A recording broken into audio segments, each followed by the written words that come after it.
Alors, scène 4 première. Alors, aujourd'hui, en voyant sur la moto, là, j'avais envie de raconter une histoire. Dans ce même bistrot, il y a au moins 12 ans, tous les soirs, il y avait un jeune homme qui venait en moto, très sympathique, toujours rieur, et pourtant nous savions qu'il avait un grand malheur. Son malheur à lui, c'était qu'il avait une petite fille, et cette petite fille, il savait, elle avait 5 ans, il savait qu'elle allait mourir. Donc il venait un peu se défouler au bistrot, en abandonnant sa compagne avec la petite fille à la maison.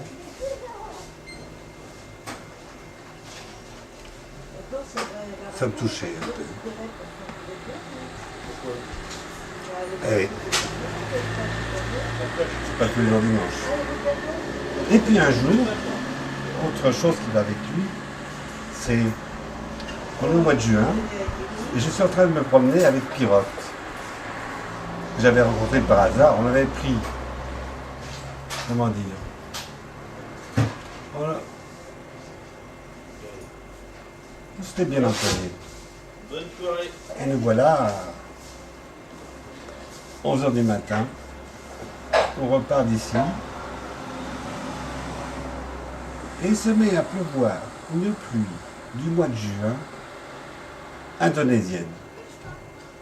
Des grosses gouttes fort serrées, épouvantables. Et en montant la côte, je me souviens que j'avais un trou dans la capote de la 2 chevaux. Et Pirotte était en dessous. Il s'est plaint. Donc je me suis arrêté pour le loger derrière. J'avais l'air vraiment d'un vrai chauffeur. Et à ce moment-là, sous la pluie, sous l'eau diluvienne, je tombe en panne sèche. Ah, t'as vraiment l'air con quand ça t'arrive. Surtout qu'il pleuvait. Et à ce moment-là, heureusement, Max toujours équipé. Dans le coffre, la 2 chevaux, il y avait toujours un bidon, une jerrycan, bien sûr à sec, enfin il y a un jerrycan, c'est déjà ça. Et la station d'essence est à 2 km. Non. Allons-y, 2 km sous la pluie. Surtout une belle pluie, bien chaude et bien grasse comme ça, c'est pas tous les jours dimanche.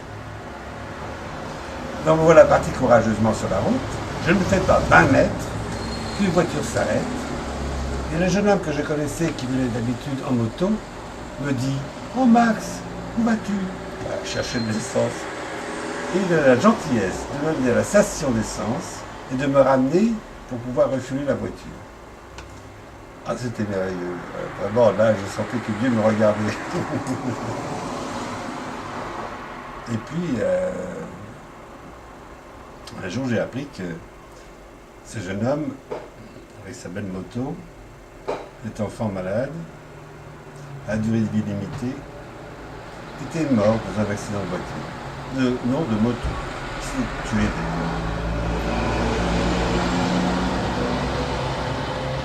Je me suis toujours demandé si c'était un hasard.